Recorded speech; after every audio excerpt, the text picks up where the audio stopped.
মুখ্যমন্ত্রী মমতা বন্দ্যোপাধ্যায় বৈধ ভোটারদের নাম যাতে বাদ না যায় তার জন্যে ধর্মতলায় ধর্নায় বসেছেন। চতুর্থ দিন পার হয়ে গিয়ে আজ পঞ্চম দিনে।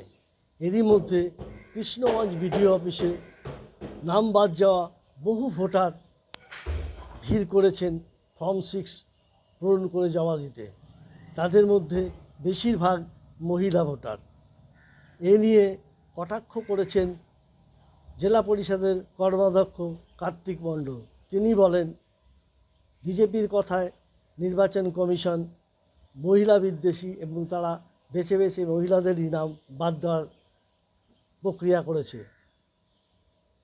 তাদের দাবি, মুখ্যমন্ত্রী এই যাদের নাম বাদ গেছে তাদের যাতে নাম থাকে এবং তারা যাতে ভোটাধিকার পায়, সেই কারণেই ধর্না চালিয়ে যাচ্ছেন।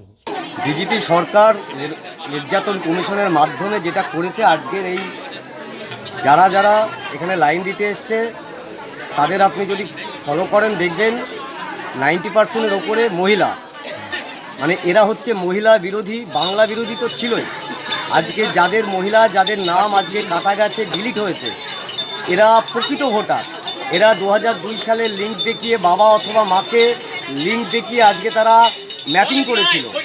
আজকে যে জন্যে আজকে এদের নাম কাটা গেল, ঠিক 2002 সালে সেই লিস্ট দেখিয়ে আজকে তাদের বাবা মা 28 ফেব্রুয়ারি প্রকাশিত তালিকায় জেনুইন। এটা হতে পারে কোনো দিন?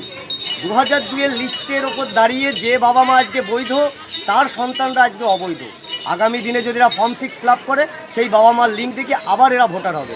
আসল চক্রান্ত হচ্ছে এই সামনে বিধানসভা নির্বাচন, যেন কোনো প্রকারে মহিলা ভোটারের নাম কেটে দাও, ম্যাক্সিমাম মানুষকে লজিক্যাল ডিসক্রিমিনেন্সির নাম করে ভোট কেটে দাও, যাতে আগামী দিনে এত ভোটার বাদ থাকলে পারে আমার পশ্চিমবঙ্গে নির্বাচনটা করতে খুব সহজ হবে, সহজেই বিজেপি ক্ষমতায় আসবে। কিন্তু এটা পশ্চিমবঙ্গ, এটা বাংলার মাটি। বাংলার মাটি জানে লড়াই কী জিনিস। এখান থেকে স্বাধীনতা সংগ্রাম শুরু হয়েছিল, নবজাগরণ এখান থেকে শুরু হয়েছে। তা আগামী দিনের এই লড়াই তৃণমূল কংগ্রেস 1 ইঞ্চি জায়গা ছাড়বে না। প্রত্যেকটা বৈধ নাগরিকের ভোটাধিকার দেয়া, এটা আমাদের এক এবং একমাত্র দাবি। আমাদের দলের নেত্রী সুপ্রিমো আজকে কলকাতায় আজ চতুর্থ দিন তার ধর্না চলছে, সেই সমাবেশে দলে দলে মানুষ যাচ্ছে।